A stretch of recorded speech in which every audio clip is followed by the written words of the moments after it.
तो आज तारीख है 18 नवंबर, और 18 नवंबर की अगर पहली न्यूज़ की बात करें तो वो तो आई है जो लखीमपुर खीरी इन्वेस्टिगेशन अभी तक हम देखते हैं राज्य के पास थी पूरी तरीके से, तो राज्य उसको सही तरीके से नहीं कर पाया था।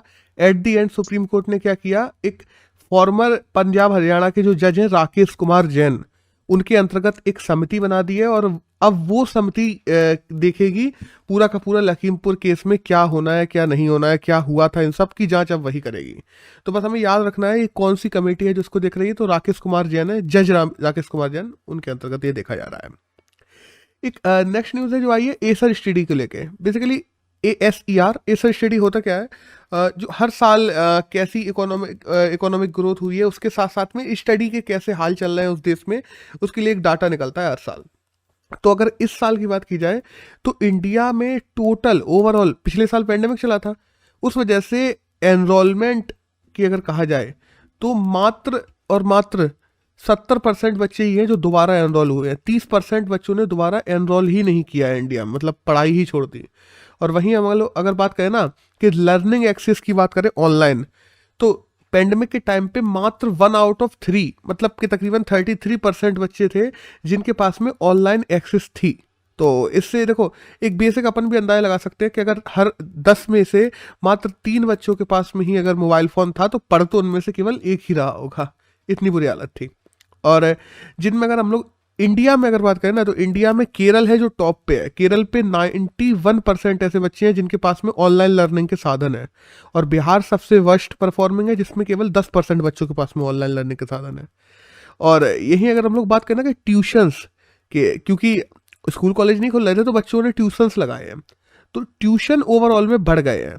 जहां हम देखते हैं पिछले 2019 से कंपेयर अगर करते हैं तो केवल और केवल 20% बॉयज की ट्यूशन जाते थे, जो तकरीबन 40% जाने लगे हैं।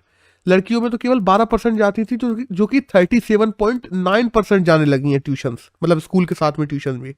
और ओवरऑल ट्यूशन कहा जाए तो 40% ट्यूशन है जो ओवरऑल बच्चे जाने लगे हैं, कि हर दूसरा बच्चा ट्यूशन जा रहा है स्कूल के साथ में। और बेसिकली लड़कियों में तो बहुत एक्सपोनेंशियली ग्रोथ है ट्यूशन में देखा जाए। और यहीं अगर हम लोग एक चीज़ और देखेंगे गवर्नमेंट स्कूल और प्राइवेट स्कूल्स की, तो 2019 से कंपेयर करें तो 64.3% लोग ही थे जो गवर्नमेंट स्कूल्स में थे, और इस समय जितने भी बच्चे पढ़ रहे हैं उनमें से 70.3% बच्चे गवर्नमेंट स्कूल में पढ़ रहे हैं।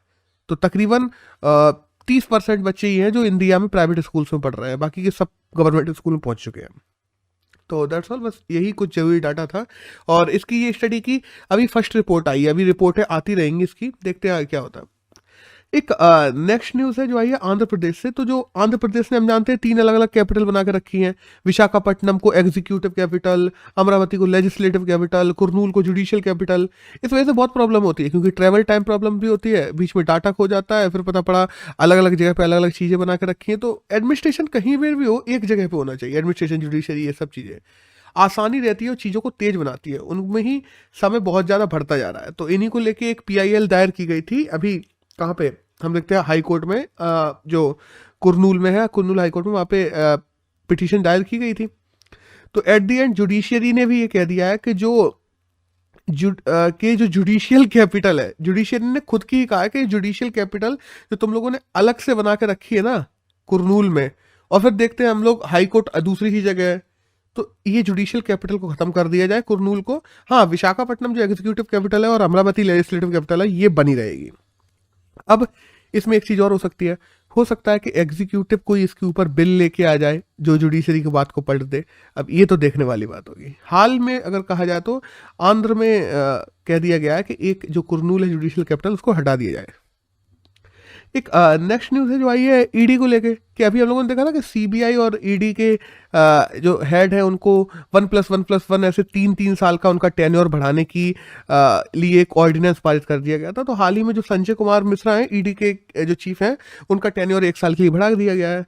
और ईडी की हम लोग अगर बात करें तो ईडी हम जानते हैं मनी लॉन्ड्रिंग वगैरह को रोकती है, और जो विदेशी फंडिंग वगैरह है उन सबको भी देखती है। और दिल्ली में हेडक्वार्टर 1956 में इसका स्थापना हुई थी, और हेड तो अभी हम लोगों ने बात करी ली, संजय कुमार मिश्रा है। एक नेक्स्ट न्यूज़ है जो आई है मालदीव्स में। मालदीव में क्या है, एक तरीके से कैंपेन चल रहा था, इंडिया आउट कैंपेन। बेसिकली क्या है ना, देखो इंडियंस बहुत सारे हैं जो मालदीव्स में काम करते हैं, और इंडिया ने स्टार्टिंग से ही मालदीव्स के लिए बहुत काम किया है। चाहे हम लोग वहाँ पे इतने क्लोज नेबर रहे हैं, हम लोगों ने सेफ्टी के लिए काम किया, रेस्क्यूइंग के लिए काम किया, मरीन टाइम सिक्योरिटी के लिए काम किया। इवन दो मालदीव्स के जो लोग हैं उनको हम ट्रेनिंग भी देते हैं। मालदीव्स कई कई बच्चे ऐसे हैं जो पढ़ने भी आते हैं इंडिया। तो इंडिया और मालदीव्स के आपसी संबंध बहुत ज़्यादा अच्छे रहे हैं पहले से ही। लेकिन यही है कि वहाँ पे भी जो जॉब्स है उनमें भी इंडियंस की बहुत ज़्यादा भागीदारी है, जो वहाँ के लोगों को पसंद नहीं है। उनका कहना यह है कि इंडियंस आके यहाँ पे हमारी जॉब्स खा रहे हैं। तो इंडिया आउट कैंपेन चलाया जा रहा था वहाँ पे लोगों के द्वारा, जिसको पूरी तरीके से मालदीव्स की सरकार ने ही रिजेक्ट कर दिया है। कल एक श्वेत पत्र जारी किया गया उन लोगों के द्वारा, एक तरीके से जुडिशियल लेटर जारी किया गया, और उसमें साफ कह दिया गया कि इस कैंपेन को हम लोग पूरी तरीके से रिजेक्ट करते हैं। ये बेबुनियाद कैंपेन है, सीधी सी बात है। ऐसा नहीं है कि इंडिया के लोग यहाँ पे आके जॉब्स खा रहे हैं, यहाँ पे फिर भी पर्याप्त जॉब हैं। तो दैट्स ऑल। और मालदीव और इंडिया के टाई और मजबूत करने की बात की गई। फिर वही है कि जब ऐसे कैंपेन चल जाते हैं तो उन लोगों को भी अपनी तरफ से लेटर निकालने पड़ते हैं कि हाँ हम लोगों के टाइज तो बहुत अच्छे हैं, ये है वो है, तो वो सब निकाले गए मालदीव के प्रेसिडेंट और प्राइम मिनिस्टर द्वारा। तो और मालदीव की बात कर लें तो माले कैपिटल है, सोले इसके प्रेसिडेंट है, हम लोग जानते हैं इब्राहिम सोले, और 1965 में इसको इंडिपेंडेंस मिली थी यूके से। एक नेक्स्ट न्यूज़ है जो आई है आईसीसी क्रिकेट मेंस कमेटी को लेके, कि जो आईसीसी की क्रिकेट मेंस कमेटी है उसके सौरव गांगुली हेड बना दिए गए हैं, और हम जानते हैं बीसीसीआई के हेड तो वो है ही हैं। तो बेसिकली अगर बात की जाए आईसीसी की, थोड़ी बात कर लें तो इंपीरियल क्रिकेट कॉन्फ्रेंस इसका नाम था 1909 में। बाद में 1965 में इंपीरियल क्रिकेट कॉन्फ्रेंस से बदलकर इंटरनेशनल क्रिकेट कॉन्फ्रेंस नाम रख दिया गया था।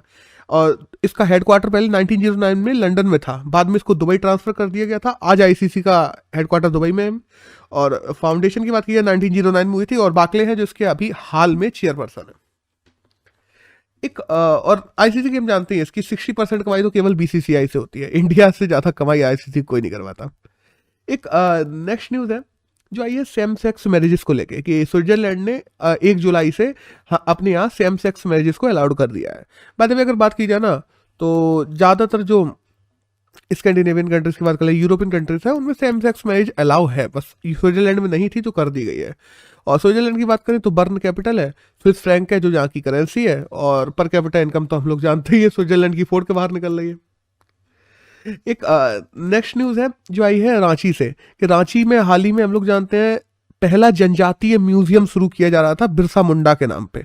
बिरसा मुंडा कौन थे? बिरसा मुंडा ट्राइबल लीडर थे जिन्होंने आज़ादी के टाइम पे बहुत सारी लड़ाइयाँ लड़ी थी। तो बिरसा मुंडा के नाम पे रांची में एक ट्राइबल म्यूजियम शुरू किया गया है, और ये भी बेसिकली शुरू तो काफ़ी दिन पहले ही कर दिया गया था, कम से कम 1-1.5 हफ्ते पहले।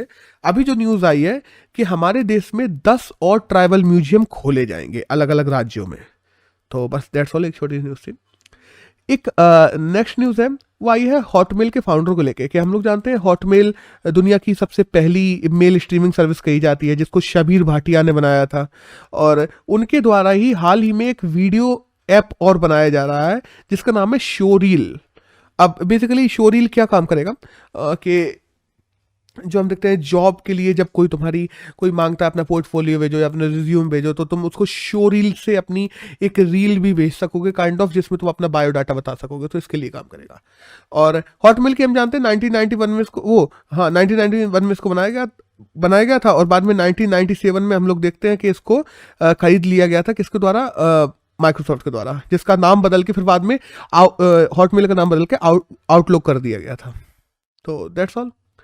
एक नेक्स्ट न्यूज़ है जो आई है एनसीए को लेके, नेशनल क्रिकेट एकेडमी को लेके, कि एनसीए के हम लोग देखते हैं अभी डायरेक्टर बीवीएस लक्ष्मण को बनाया गया था कुछ दिनों पहले, और अभी हाल ही में जो एनसीए के कोच हैं उनको भी बदल दिया गया है। तो इंग्लैंड के बॉलर होते थे एक समय पे कोले, उनको एनसीए का कोच भी बना दिया गया। एक नेक्स्ट न्यूज़ है वो आई है भारत प्लस न्यूजीलैंड की एमओयू को लेके, कि भारत और न्यूजीलैंड ने आपस में एमओयू साइन किया है कि साइबर सिक्योरिटी को लेके ये लोग आपस में काम करेंगे। अब होता क्या ना ब्रो, हम लोग काफ़ी बार न्यूज़ में पढ़ते हैं ये एमओयू इस देश के साथ साइन हुआ, वो एमओयू साइन हुआ, लेकिन एमओयू में क्या है ये कई बार बताया नहीं जाता। कई बार नेशनल सिक्योरिटी के मुद्दे होते हैं, उस वजह से क्या साइन हुआ ये नहीं बताया जाता, बस ये बता दिया जाता है कि साइन किया है इन लोगों ने एमओयू आपस में। अब वही न्यूजीलैंड की थोड़ी हम लोग बात कर लें तो 1952 से ही हम लोगों के संबंध अच्छे हैं, और साइबर सिक्योरिटी वगैरह में, चाहे हम रिन्यूएबल रिसोर्सेज की बात कर लें, इन सब में न्यूजीलैंड बहुत आगे, 1940 तक उसने नेट जीरो करने की कह दिया है। वही हम बात करें फ्री ट्रेड FTA, जो फ्री ट्रेड एग्रीमेंट है, वो भी हम लोग का न्यूजीलैंड के साथ में है। RCEP में भी बाय द वे न्यूजीलैंड और इंडिया जाने वाले थे, लेकिन इंडिया ने मना कर दिया था फिर बाद में। और ONGC की बात करें तो वहाँ पे भी ONGC के फैक्टर में भी इंडिया को बहुत सपोर्ट किया है। किसको मतलब न्यूजीलैंड सपोर्ट किया है कि ONGC को बहुत सारी मशीन वगैरह चाहिए थी। फिर ONGC के हम लोगों ने प्लांट्स भी लगाए हैं वहाँ पे, तकरीबन 10,000 लोगों को एम्प्लॉयमेंट देते हैं न्यूजीलैंड में ONGC के प्लांट्स। तो दैट्स ऑल। एक नेक्स्ट न्यूज़ की बात करें तो वो आई है ट्विटर को लेके, कि ट्विटर ने हाल ही में, देखते हैं अपन लोग कि भ्रामक जैसे जानकारी होती थी या कोई ट्वीट ऐसा है जिसको बदला गया है, एडिट कर दिया गया है, तो ट्विटर उसको फ्लैग कर देता था, ब्लू कलर से नीचे लिख देता था कि हाँ भाई ये भ्रामक जानकारी है, इसको ध्यान ना दें, सीधी सी बात है, ये मतलब फेक न्यूज़ है। तो ऐसे ही अब ट्विटर ने वो कलर चेंज कर दिया है, वो रेड ऑरेंज कलर का एक फ्लैग आया करेगा नीचे, जिससे ये बता दिया जाया करेगा कि हाँ ये ट्वीट जो है ये भ्रामक ट्वीट है या एडिटेड ट्वीट है। तो दैट्स ऑल। ये उतना ज़रूरी नहीं है, बस न्यूज़ में था तो मैंने बस कवर कर दिया, एग्जाम के लिए ऐसा कुछ ज़रूरी नहीं है ये। एक नेक्स्ट न्यूज़ है, वो आई है ग्लोबल ब्राइबरी रिस्क रैंक को लेके, कि कहाँ कितनी ज़्यादा रिश्वत ली जाती है ऑफिस में। तो इंडिया की रैंक पिछले साल 77 थी, इस साल गिर के हम लोग 82 नंबर पे पहुंच गए हैं। मतलब इंडिया में और ज़्यादा रिश्वत ली जाने लगी है पिछले एक साल में, और या तो इंडिया में ज़्यादा ली जाने लगी है या और देश बहुत अच्छा कर रहे हैं, इन दो में से ही एक चीज़ हो सकती है कि रैंक में अपन पीछे गए हैं। और वहीं हम लोग बात करें ना कि इसमें लास्ट पे कौन है, तो लास्ट में नॉर्थ कोरिया है। नॉर्थ कोरिया में सबसे ज़्यादा ब्राइबरी ली जाती है। और नंबर 1 पे किसने किसने सबसे अच्छे काम किए, जहाँ पे ऑलमोस्ट ना के बराबर लोग रिश्वत लेते हैं, तो वो डेनमार्क है। That's all. और बाय द वे अमेरिका वगैरह की भी रैंक गिरी है, ऐसा नहीं है कि इंडिया ही की अकेले गिरी है। और अपने आसपास के देश देखे जाए तो सब हमसे पीछे ही हैं, केवल एक अकेला भूटान है जो हमसे आगे है 60th नंबर पे। एक नेक्स्ट न्यूज़ की बात करें तो वही अहमदाबाद रिसर्च लेबोरेटरी को लेकर, कि उसने हाल ही में एक एक्सोप्लैनेट नया खोजा है। एक पारस टेलीस्कोप है हमारे पास में, उससे ये नया एक्सोप्लैनेट खोजा गया है बाय द वे, और जो जुपिटर से तकरीबन 70% बड़ा है। बस दैट्स ऑल। अब कितने दूर है, क्या है, ये अभी डिटेल निकल के नहीं आई है। एक नेक्स्ट न्यूज़ है, वो आई है ADI-PEC कॉन्फ्रेंस को लेके, ADPEC कॉन्फ्रेंस, जो हाल ही में हम देखते हैं आबू धाबी में चल रही थी, अभी ख़त्म हो गई है। तो बिगेस्ट ऑयल कंपनीज जितनी होती हैं वो वहाँ पे आती हैं, ऑयल टेंडर्स को लेके बात होती है, प्राइस मैनेजिंग को लेके बात होती है, फिर ऑयल से हम लोगों को रिन्यूएबल रिसोर्सेज में कैसे चेंज करना है उनको लेके बात होती है। हाल ही में एक नया टर्म निकल के आया है ADI-PEC से बाय द वे, कि ब्लू अमोनिया को लेके, कि अमोनिया में थोड़े चेंजेस किए जाएंगे जिससे वो ब्लू अमोनिया बन जाएगी और उससे एनर्जी प्रोड्यूस की जाएगी। तो साउथ कोरिया और जापान दोनों मिलकर ब्लू अमोनिया पे काम करेंगे। और बाय द वे अगर हम लोग ADI-PEC कॉन्फ्रेंस की बात कर लें, तो जो Abu Dhabi national oil company है ADNOC, उसके द्वारा इसको ऑर्गेनाइज किया जाता है हर साल अबू धाबी में। एक नेक्स्ट न्यूज़ है, वो आई है एंटीबायोटिक को लेके। एक डाटा है बेसिकली कि पिछले 20 साल में ओवरऑल दुनिया में लोगों ने तकरीबन 46% ज़्यादा एंटीबायोटिक का कंजप्शन शुरू कर दिया है। अब देखो वही है ना कि आदमी आजकल क्या करता है, थोड़ी खांसी जुकाम हुई एंटीबायोटिक खा लो, कुछ हुआ एंटीबायोटिक खा लो, कुछ हुआ दवाई खा लो। इससे पता क्या होता है, इससे हमारे अंदर जो बैक्टीरिया वायरस भी होते हैं ना, वो भी इम्यून हो जाते हैं एंटीबायोटिक के प्रति। फिर ये लोग डेली के डेली, तुम देख रहे हो आजकल लोग एंटीबायोटिक पे एंटीबायोटिक खाते जाते हैं और कुछ फर्क नहीं पड़ता, वो बीमार है तो बीमार ही बने रहते हैं। इसलिए ज़्यादा दवाई भी नहीं खानी चाहिए, वो बैक्टीरिया को इम्यून कर देती है, सीधी सी बात है। और एक समय तो ऐसा आ गया था कि कॉम्बी फिल्म लोग हर एक दिन में 3-3 कॉम्बी फिल्म खा रहे थे, तो कॉम्बी फिल्म इंडिया में बंद करनी पड़ी थी कि बिना डॉक्टर की एडवाइस को कॉम्बी फिल्म मिलती नहीं थी फिर।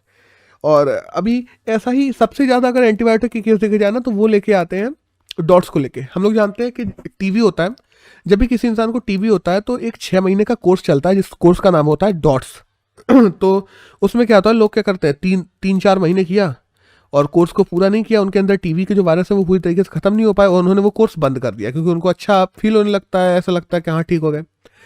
लेकिन उससे क्या होता है, अगर तुम ऐसे कोर्सेज को बीच में छोड़ते हो, 3 महीने 6 महीने का कोई कोर्स है, डॉक्टर ने बताया ये पूरा करना है तुम्हें, दवाई अपने अंदर बीमारी खत्म करने के लिए, तुम बीच में छोड़ते हो, वो उन दवाइयों से जो तुम खा रहे थे ना, उस बैक्टीरिया को इम्यून और ज़्यादा बना देता है। फिर बाद में लोग वो कोर्सेज करते भी हैं, कुछ नहीं होता, मर जाते हैं। तो इसको लेके भी चीज़ें निकल के आई हैं कि एंटीबायोटिक की अगर सबसे ज़्यादा प्रॉब्लम कहा जाए तो इंडिया में चल रही है, क्योंकि इंडिया में लोग सबसे ज़्यादा एंटीबायोटिक कंजप्शन कर रहे हैं और ज़्यादा बढ़ ही गया है। और बाय द वे ये पूरे डाटा की बात की जाए तो global research on antibiotic resistant gram करके एक एजेंसी है, उसके द्वारा लॉन्च की गई है। और बाय द वे इसमें ये भी कहा गया है कि पर 1000 आदमी पे इंडिया में पर डे तकरीबन 14.3 लोग ऐसे हैं जो हर दिन कम से कम 2 एंटीबायोटिक लेते हैं। तो हम अंदाजा लगा सकते हैं क्या हालत चल रही है। एक यहाँ से हमारे न्यूज़ तो खत्म होती है, यहाँ से एडिटोरियल शुरू होते हैं। तो आज का अगर पहले एडिटोरियल की बात की जाए तो वो तो आई है दिल्ली के पॉल्यूशन को लेकर कि एक दूसरे पे सब लोग लगा रहे थे। हम लोग देखते हैं कि मॉनसून जब पीछे हटता है तो जो विंड फ्लो ड्रॉप हो जाता है पूरे ही भारतीय उपमहाद्वीप में। उस वजह से और ज़्यादा क्या होता है कि जो कंस्ट्रक्शन पॉल्यूशन वगैरह है या दिल्ली में मान लो इंफ्रास्ट्रक्चर पॉल्यूशन है, ऊपर से पराली की भी बात कर ली जाए, दिवाली के चलो 1-2 दिन का था वो भी बात कर ली जाए, तो ये सारा पॉल्यूशन आपस में मिल जाता है। चाहे रैपिड इंडस्ट्रियलाइजेशन का हो, स्टेबल बर्निंग का हो, फायर क्रैकर का हो, इंफ्रास्ट्रक्चर डेवलपमेंट का हो, सब कंबाइन होके दिखने लगता है। और दिल्ली अगर इंडिया में बात की जाए तो इंडिया में सबसे बुरी हालत दिल्ली की ही है। दिल्ली में AQI एवरेजली 350 से नीचे तो जाता ही नहीं है नॉर्मली भी, और अभी तो एवरेजली 500 चला गया था काफी दिन तक, 10 दिन कई जगह 500 AQI बना रहा। अब हो क्या रहा है, केंद्र सरकार दिल्ली सरकार को दोष दे रही है, दिल्ली सरकार केंद्र सरकार को दोष दे रही है, और इन सब के बीच में जो हैजार्डस कंडीशन बनी हुई है हवा की, उस वजह से लोग ज्यादा भर्ती होने लगे हैं हॉस्पिटल्स में। एयर पॉल्यूशन के पिछले 15 दिन की अगर बात की जाए तो दिल्ली में एयर पॉल्यूशन को लेकर तकरीबन 7000 केस आ गए हैं जिनमें लोग हॉस्पिटलाइज हैं। तो अब कुछ लोग क्या कहते हैं, पिछले साल लॉकडाउन हो गया था, लॉकडाउन से हवा साफ हो गई थी, ये था क्योंकि पिछले साल लोगों को जो फॉग था वो उतना दिखाई नहीं दिया था। ठीक है, लॉकडाउन और ऐसी चीज़ों से साफ हो जाता है इंडस्ट्रियलाइजेशन, लेकिन हम लोगों को लिवलीहुड भी तो बचाना है, इन्वायरमेंट भी बचाना जरूरी है, लिवलीहुड भी बचाना जरूरी है। तो लाइवलीहुड की अगर हम लोग बात करते हैं तो इंडस्ट्रियलाइजेशन, ट्रैवल, ये सब चीज़ें रोक थोड़ी सकते हैं। और दिल्ली सरकार हाल फिलहाल में क्या कर रही है, यही तो कर रही है, टेम्परेरी मेजर्स ले रही है। तो इस पूरे एडिटोरियल में अगर बेसिकली मैं अगर क्रक्स निकाल के बोलूँ तो यही कहा गया है कि जो टेम्परेरी मेजर्स हैं जिनसे गतिविधियां, इकोनॉमिक गतिविधियां रुक जाती हैं और पॉल्यूशन डाउन चला जाता है, चाहे तुम ऑड इवन की बात करो, चाहे तुम अभी दिल्ली सरकार ने स्कूल्स वगैरह और सब कंस्ट्रक्शन सब बंद कर दिया है, इनकी बात की जाए, इन सबसे कुछ नहीं होगा। चाहे तुम ब्लेम गेम खेल लो, चाहे तुम टेम्परेरी मेजर्स ले लो, इनसे कुछ नहीं होगा।